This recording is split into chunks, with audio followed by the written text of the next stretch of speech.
How do you measure personal growth? Let me be clear right up front, this video is not for everyone.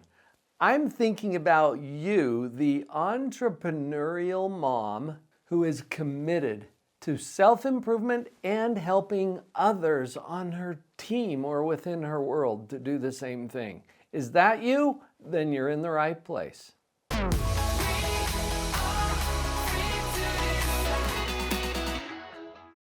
Hi, I'm Dr. Paul Jenkins. I'm a professional psychologist, and the bulk of my career now is geared toward helping people like you to be more effective leaders, but also to have the resources that you need personally to be an effective parent and also a leader who's concerned about guiding and coaching a team. I'm excited to share with you 4 specific ideas that are going to transform the way you look at personal growth and how you measure that. Years ago, I entered Dan Sullivan's program, the Strategic Coach, and this is a concept I learned, the gap. Dan defines the gap as the permanent, underscore that word permanent, distance between where you are and the ideal. Now, the ideal can be represented by, like, the horizon, for example. How close are you to the horizon? What if I gave you an assignment to run to the horizon as fast as you can and then come on back? How would you feel about that assignment? Now, notice as you think about that, going to the horizon, there's some problems with that, right? Because the horizon isn't even a place. It's an idea. It's a concept. It's a psychological construct that we use to understand what we perceive. It's not a place. You can't go there. And a lot of people, when I give them this idea, they're like, well, as you go closer to the horizon, it keeps getting farther away. That's because it's not a real place. Notice that. The gap is when we measure how we're doing compared to our ideal or that far off horizon that we're going for. Notice the emotional energy that happens when we measure personal progress in that way. How am I doing? There's so much more that I'm not doing yet. I haven't yet achieved. How does that feel? That is so overwhelming and energy sucking. So we need a different option, right? Where we are is just what it is. How we measure it can change drastically depending on our choice. What if instead of looking at the horizon and see how far behind we are, what if we were to pause for a moment? Stop, look back over your shoulder. See how far you've come. That is a distance that we can measure. And how does it feel to see, you know what, I was here and now I'm here. How does that feel? A whole different energetic result comes from measuring our personal progress. And this is what Ben Hardy and Dan Sullivan, the authors of The Gap and the Gain, that's what they call the gain. So are we in the gap, measuring ourselves against some impossible, infinitely distant standard? Or are we in the gain, where we take a look at how far we've come? And then as a driven entrepreneur, I can tell you that one of the errors we make is we toss that aside very quickly and then we get back on, oh, I need to go to the horizon.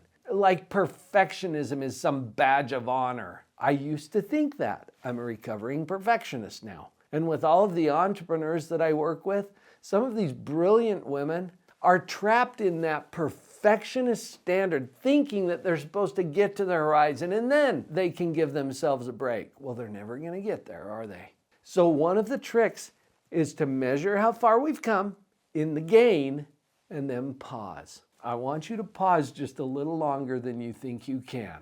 And during the pause, enjoy, celebrate, be proud of and grateful for the gain. How much ground you've covered. That's the most powerful concept that I've probably ever learned in terms of how we measure personal growth. I'm giving that to you right up front, the gap and the gain. And if you want to dig deeper into this, the book by that title, The Gap and the Gain, is excellent. In fact, anything by Ben Hardy and Dan Sullivan gets my seal of approval. Go learn more about it if you'd like to. Here's the second point that I wanted to share with you, that growth shows up in reactions and not just results.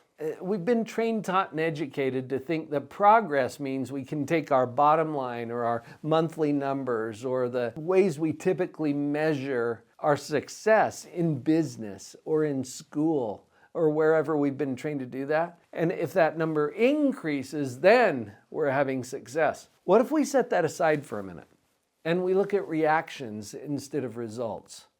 What if, regardless of what the results are, regardless of what the numbers say, I see myself reacting differently now than I did in the past? Oh, this used to tip me over, but now I handle it.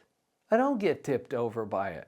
I was coaching one of the moms that I have in an entrepreneurial group that I'm mentoring. And she said it in almost those words with her teenage daughter. She said, if this would have happened last year, I would have totally lost my cool.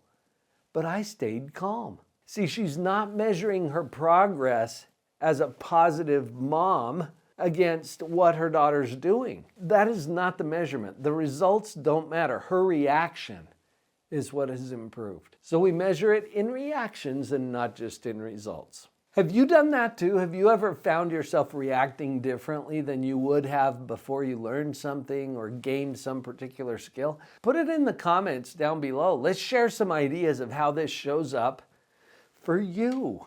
The third idea that I would share and offer is to track and multiply your daily positives. You'll identify with this, I think, pretty quickly, that our world is filled with a lot of negatives. And when we're scrolling through social media, for example, we're going to see lots of negatives, or mainstream media, the news feeds that are out there. I interviewed a couple of news anchors earlier on my podcast, and they've all said this, every news anchor that I've ever talked to, if it bleeds, it leads. And what that means is, if it's sensational, if somebody gets hurt or killed, that's going to show up in the news. Why? Because it's uncommon. Now, wrap your head around this, because when we watch the news, we're getting this influx of negatives, and we start to think that that represents how the world is. The overwhelming majority, just short of all people, get up every day and do good things all day long. Then they go to bed and repeat the next day. The vast majority, there are a few who get up and go do a shooting or rob a bank or whatever. I reiterate, the reason that makes the news is because it's news. It's not normal. We have to intentionally go out and get our positives. What would you do to increase the percentage of positives that are coming into your life? What are you listening to? What do you pay attention to? What kind of music? What podcasts? What books? What is the input coming in that provides your daily positives? And here's the challenge. What if you could switch the ratio? There was some research done years ago that showed a pretty surprising result. At least it surprised me. How many positives, how many negatives are we experiencing, and what is the ratio? For depression, for example, for depression to set in, what did they find? And you'd think, well, it's a lot of negatives with not very many positives. No, what they found was it's about balanced. It's about 1-to-1. One negative for every positive that you have as input results in depression, going downhill. In junior high, the ratio is more like 13 negatives to every positive. Our kids are being bombarded by the negatives. What is it for happiness? And some writings that I was reviewing around this, I think it was Marty Seligman that was talking about it's more like 1 negative, 5 positives to offset that. This is going to take a lot of work to get our positives in that kind of a ratio. So I would invite you to take that on as an intentional way of measuring your personal progress. How many positives? What is my ratio? And what can I intentionally do to bring in more of a 5-to-1 than what the world is offering us, which is just a deluge of the negatives. You can also track this. If you were to take a moment each night to just jot down, what are my positives from today? To call that into your mind before you go to sleep. And your mind is naturally attuned to pain, so you're going to notice all the times when you goofed or you failed or it didn't go the way you wanted it to. Yeah, your brain's just doing what it's supposed to do. What if you were to intentionally ask your mind, where are the positives? Where are my positives today? You'll find it if you look for it. Focus on gratitude. Focus on what's good, what's going well, and invite that into your mind. It'll change the ratio. Now, one more idea for you to consider as we look at how do we measure personal growth. Growth is measured over time, not overnight. In our hallway at home, we have one of those boards that we hung on the wall and we would mark off where the kids were, right? We didn't mark it off every day. Why? Because they don't grow enough every day to really measure that. But every couple of months and maybe even every year or so, if we track their growth, we saw a big difference from last year to this year, right? So we track progress and growth over time, not overnight. Be very patient with yourself. As you stick with it, over time, you will notice. And that goes right back to our first idea about the gap and the gain. How far have you come? And when you measure across time, you're going to see some phenomenal results. And that helps you to capture the energy of that growth as you move forward. I put together a whole video on how to make a successful and fulfilling personal development plan. Let's cue that one up next and give you some more ideas about how you can hone in on this, not only for yourself, but for your team as well. I hope you find that helpful. See you there.